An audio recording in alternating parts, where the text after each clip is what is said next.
have a question from Shanice. Yes. IT, what's the single most important lesson that you've learned over your career as an educator? Procrastination is a real thing, and some people have serious problems dealing with it, but it affects everybody. And don't let it be something that causes you to be, on the majority of cases, late for things or not get things done on time. I think partly it's our modern world has too many distractions. The distance between the kitchen and the deck going outside down to the back door where I feed the dog is only about 30 yards. But you'd be amazed at how long it takes me to cover that distance when I'm thinking about so many different things. And I pick up a dog food bowl dish and I go, I got 2 dishes, which is the one I'm going to...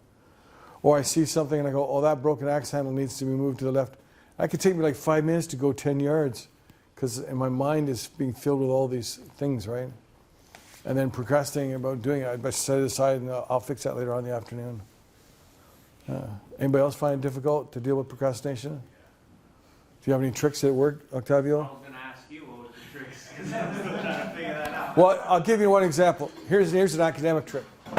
I said this to students. I don't know if it worked too much for myself. You get an assignment, right? It doesn't matter whether it's 10%, 3%, whatever it is. What you do is you take a blank piece of paper, not typing, but by hand. You take a nice sharp pencil. You write the title of the course on it, MRK, whatever it is. Then you write table of contents. And at the bottom you put conclusions. Then you put page 12. And you set it off to the side. Later on in the day, you say to yourself, yeah, I should finish that. You already started it. Now you finish it.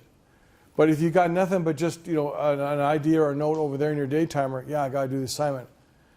You're still at 0. You haven't really headed off to first base yet.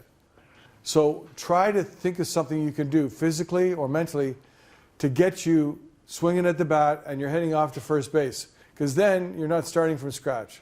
It's not such a powerful weight, oh God, I got to do this. Instead, you're thinking, I got to finish this. So I've said that in years past. I don't know if many students actually got to work for them or not. When it comes to things between, say my wife and I, she asked me to do something. If it's something that's little, like physically little size, I try to say, yeah, I'm going to do it right away. And then pride myself on having done it right away. Because then I can use that later on in the week when I miss doing 3 things, not at all. So, yeah. It's like breaking it into chunks. Yeah.